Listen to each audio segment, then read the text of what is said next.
Alrighty, let's take a look at our M&Ms from last night's homework, parallel lines and angle pairs. It says here corresponding angles lie in the same position but at different points of intersection of the transversal. So once again, if we're talking about corresponding angles, we're talking about here's the transversal, here are the lines. I wish they would have given us parallel lines. Why aren't they giving us parallel lines? This is annoying. At any rate, you can have a transversal that doesn't go through parallel lines. And so those rules about being congruent don't apply to these situations. But D and M are absolutely in the same relative position. So they are considered corresponding angles, even though they're not equivalent to each other. They don't have the same measure. They're not congruent because these two lines are not parallel to each other. But they are the corresponding angles. Okay, so C and H are corresponding, F and K correspond, G and N correspond. Then you've got alternate interior angles, which, as I stated in the lesson, are on opposite sides of the transversal, but on the interior of the two lines that the transversal is intersecting. So F and M are alternate interior, just as G and H are. And then you've got same side interior. While when we're talking about parallel lines, the corresponding angles and the alternate interior angles always have the same measure. When you're talking about same side interior angles, they're on the same side of the transversal and on the interior of the parallel lines. If those two lines, well, these aren't parallel, but if they were parallel, those two would not be congruent to each other. Rather, they would be supplementary, so they would always add up to 180 degrees, same as these guys right there. So what are we talking about here? Triangle sum theorem. Solve for y. If we know this is 90, and that's 35, add those together. They add up to 125 degrees, which means the rest of it has to be 55 in order for them all three to add up to 180 degrees. When it says classify the triangle, I guess, yeah, that's a right triangle because it's got a right angle.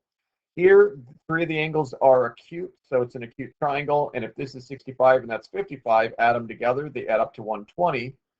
The last one has to make it add up to 180, so it must be 60, since 60 plus 120 is 180.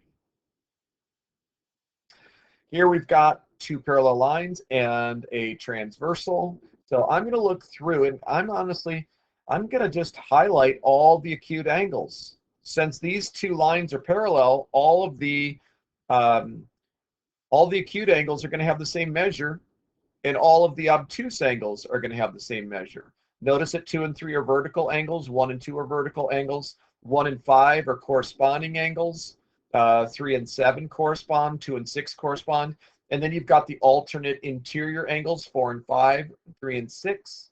They are all congruent to each other. Then the same side, the 4 and the 6 are not the same color because they're not congruent, but they are supplementary. So whatever 4 is, when you add it to 6, the two of them combined will add up to 180 degrees. But now that I've thought thoroughly about this problem, now I'm going to start answering the questions.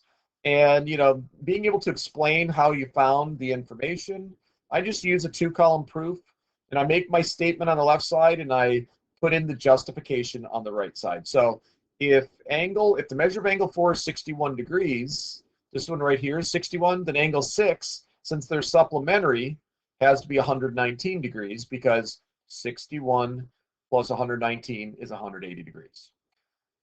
Now we're going to treat problem B completely different from the rest of them. CPM loves to do this. They give you examples, but whatever you have for an answer in one of them has nothing to do with the next problem. So please disregard everything from part A as we read part B.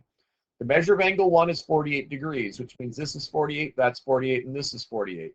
So angle 8, by virtue of the fact that angle 1 and angle 4 are vertical, so they're congruent, and angle 4 and angle 8 are corresponding, that means that angle 8 has to be congruent to angle 1. And these actually have a classification. Angle 1 and angle 8 are alternate exterior angles. They're on the outside of the parallel lines, not the inside. So that's a rule as well that we haven't gotten to yet. But definitely angle 1 and angle 8 have the same measure. And then you go to angle 2. This is an obtuse angle, supposedly, 137 degrees.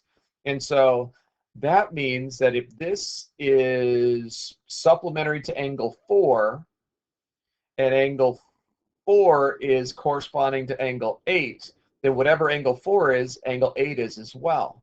So figure out what angle 4 must be when you add it to 137 to give you 180, and that must be 43 degrees, which means that angle 8 is also 43 degrees. Here is a line. We've got our y-intercept at -6, and then the slope ratio is 2/1. Remember, to find the slope of the line, that's the change in y over the change in x. So you're going to go up 2, 1 to the right, up 2, 1 to the right, up 2, 1 to the right, up 2, 1 to the right.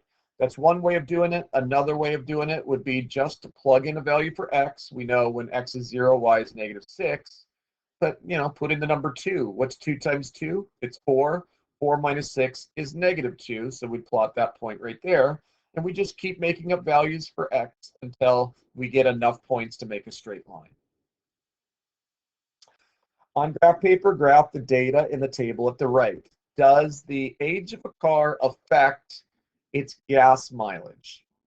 One might think that the older the car is, the less fuel efficient it becomes. And so you do a little study of similar cars with their gas mileages and plug these numbers in. And sure enough, that appears to be a pretty strong correlation there when you do a line of best fit.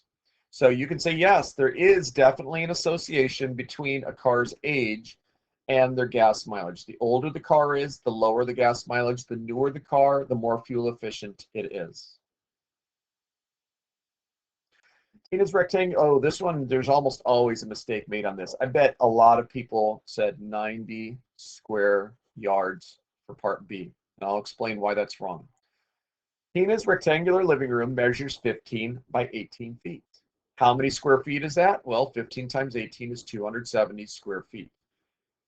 The carpet Tina likes is sold by square yard, not by square feet. So most people would think, well, there's one yard is equal to 3 feet, so they want to divide 270 by 3. However, we're talking square yards. So 1 square yard actually is equal to 9 square feet, since if you consider this to be a square yard right here, it'd be 3 feet by 3 feet, which would be 9. So if you're going to divide this, you want to divide it by 9, not divide it by 3. But what I did was this. I just went and said, well, if this is 15 feet, then it must be 5 yards. And if this is 18 feet, it must be 6 yards. And what's 5 times 6? 30. So the answer in square yards would be 30 square yards. And I think this is our last problem. Solve for y in terms of x. In order to solve for y, we're going to have to get the x term to the other side. So take away 6 x's from each side, which would cancel that out, and then divide every term by 5. So you could have written it this way, or you could have said y is equal to, what would that be, -1.2x plus 4. You could have done the decimal equivalent as well.